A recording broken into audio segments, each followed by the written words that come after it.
afternoon, I'm news reporter Hong Yu. And I'm reporter Shermaine. Reporting from the studio. This afternoon, a chemical plant in Montreal, Mexico has exploded, resulting in one death and many injuries. A French company, Faust Chemicals, was in the process of developing a new paint stripper. They managed to hire a professional engineer, Fred, to work for their company, despite just completed a similar project and chemical. The primary company of the Faust announced a budget cut by 20%. After announcing the budget cut, Fred discovered that the environmental concern was not addressed and the decision of using cheaper controls rather than the more expensive L&L control. With a cheaper control, temperature range is fixed and there is no room for adjustment. Problem arose after their competitor's paint stripper was upped. Faust decided to change the formulations of the new paint removals to compete with Chemiton. Due to the change, the plants required high temperatures and pressure, causing leakage in the coupling connections, and the plant manager needs to manually control the plant. When the plant goes into full operation, the plant manager was killed. Now, we will take a look at the disaster scenes of the explosion of the chemical plant.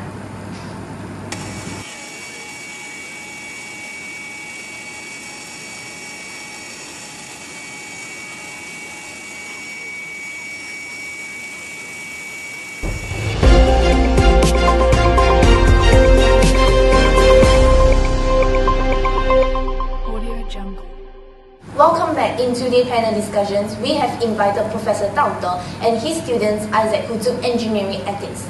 Let us hear their opinions with regards to this issue. The first question would be, do you think Fred should have worked for Faust? Thank you.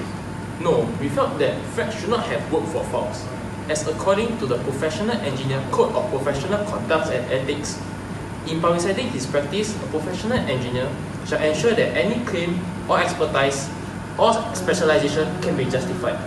And secondly, the publicity does not make any direct or indirect mention of past project in which client or whom the professional engineer or any of his firm or company had acted where the provision of such information will involve a breach of confidentiality to the client and former client.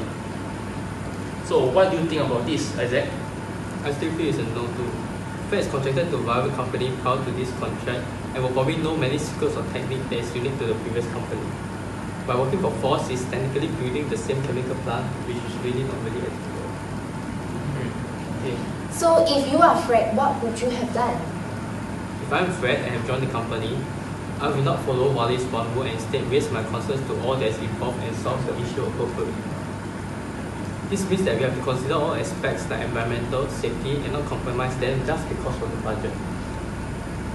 So, do you guys think that the plant designer communicates with the plant operator well? For this, unfortunately no.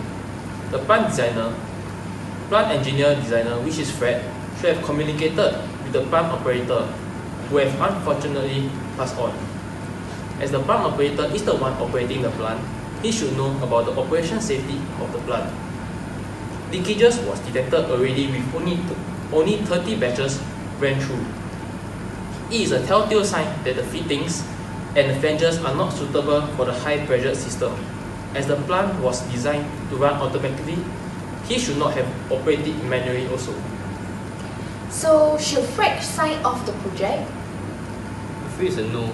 Fred knew all the issues that arose and he witnessed the pipe leakage in person, but he got persuaded to start off the project, which he should not done, as by signing off is technically saying the plant is safe and ready to operate. So... Sorry to interrupt. Fred knew that the plant controls were not suitable for the newly formulated solution, which after the temperature was doubled after the mixing stage of the solvent. As the plant was not designed for the double temperature, it should not be signed off. So what have you learned from this incident? Can you hear from me first, Issac? Sure. From the ethics chapter, Professor Dao taught us and elaborated on various ethical issues like safety, which is the most important aspect in my opinion. With that in mind, after watching the video, I learned that an engineer must not only fulfill his or her duties, but he or she to do it ethically and responsibly by following the codes of practice for professional engineers. That's true. Okay, so for the code of ethics, it should be used by all engineers to prevent such incidents from happening again. For example, engineers shall uphold the safety, health and welfare of the public, and the performance of their professional duties. Thank you. Thanks.